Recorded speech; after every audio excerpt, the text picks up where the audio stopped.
Part 3. Now everyone's taking sides and our family is falling apart. My grandfather ended by saying that anyone who couldn't respect my mother's wishes and my rightful ownership of the jewelry was disrespecting not just me, but generations of family tradition and his own daughter's memory. He made it clear that he wouldn't tolerate any further division over this issue. The impact was immediate and powerful. Several family members who had been on my aunt's side or on the fence reached out to apologize to me. They admitted they had gotten caught up in the drama without knowing all the facts, and they expressed their hopes for reconciliation. I've been cautiously rebuilding those relationships, appreciating their honesty while still maintaining healthy boundaries. My aunt and uncle, however, have doubled down. They're now essentially estranged from most of the family, including their own siblings. They refuse to attend any gathering where I might be present, and they've even started skipping events at my grandfather's home because he supports me. It's sad, but I've accepted that some relationships may be permanently damaged. As for Melissa, surprisingly, she reached out to me last month with what seemed like a genuine apology. She admitted that she had been caught up in wedding stress and her own sense of entitlement, and said that seeing her parents' behavior over the past several months had been a wake-up call for her. She expressed regret for trying to claim something so meaningful to me and for the social media campaign she had waged. While I'm not ready to fully trust her again, I appreciated the gesture and told her I was open to slowly rebuilding our relationship. On a personal note, I've started dating someone wonderful who knows the whole story and is supportive of my boundaries. Last month, I wore my mom's sapphire earrings on our date to celebrate our 6-month anniversary. It was the first time I'd worn any of the pieces since this drama began, and it felt incredibly healing to reclaim that joy of connection to my mom without the cloud of family conflict hanging over it. My grandfather has suggested that once things settle down more, we create a family history book documenting the jewelry collection and the stories behind each piece, so that future generations will understand their significance. I love this idea and have started gathering information and photographs. It feels like a positive way to honor my mom and the family legacy she valued so much. While this whole experience has been painful and revealing, I'm grateful for the clarity it has brought about which relationships in my life are healthy and which ones weren't. I've learned a lot about standing up for myself, honoring my boundaries, and protecting what's important to me. Most of all, I feel like I've honored my promise to my mom, which matters more to me than any family drama ever could. Final update, 1 year later. It's been exactly 1 year since my original post, and I wanted to share a final update on how everything turned out. First, the jewelry collection remains safely with me, and I've actually started to wear pieces more regularly instead of keeping them locked away. My mom always enjoyed wearing them, and I've realized that using them and enjoying their beauty is another way to honor her memory. I wore the sapphire necklace to my grandfather's 80th birthday celebration last month, and it felt wonderful to see his eyes light up when he recognized it. Speaking of my grandfather, he's become even more of a rock in my life. After his intervention in the family drama, he and I have grown much closer. We have lunch together every Sunday, and he's been sharing stories about my mom's childhood and our family history that I never knew. These conversations have been healing for both of us, I think.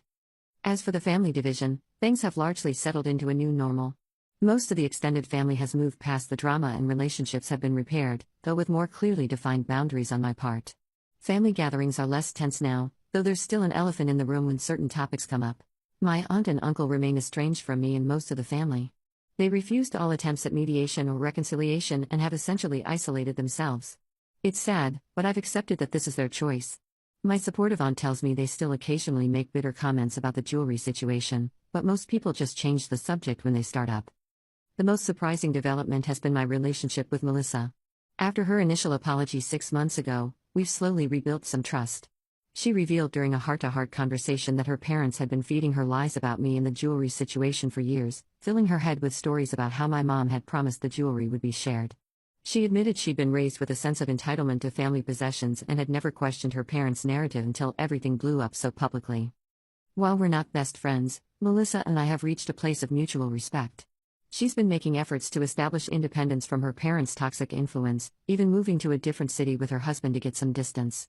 Last month, she asked if she could see the jewelry collection, not to borrow or wear anything, but just to hear the stories behind the pieces. I invited her over, and we spent an afternoon going through each item while I shared the family history my mom had passed down to me. It was actually a really nice experience. On a personal note, my relationship has continued to grow, and we're talking about moving in together next year. My partner has been an incredible support through all of this family drama, and seeing how they've handled it has only confirmed that I've found someone who truly respects my boundaries and values what's important to me. I've continued working with my therapist to process everything that happened and to develop healthier ways of dealing with family dynamics. One of the most valuable lessons I've learned is that saying no to unreasonable demands isn't selfish, it's an act of self-respect. I've become much more confident in setting and maintaining boundaries, not just with family but in all areas of my life. The family history book project my grandfather suggested is nearly complete. We've documented not just the jewelry collection but also the stories of the women who wore each piece, their lives, their personalities, and the special occasions where the jewelry made an appearance. My grandfather found a box of old photographs in his attic that included several of my great-grandmother wearing the sapphire set at various events in the 1940s. Seeing these images and including them in our book has added another layer of meaning to the collection. Looking back on this whole ordeal, as painful as it was, I can see how it forced necessary changes in our family system. Dysfunctional patterns that had been simmering for decades finally came to a head, and while the process was messy, the outcome has largely been positive.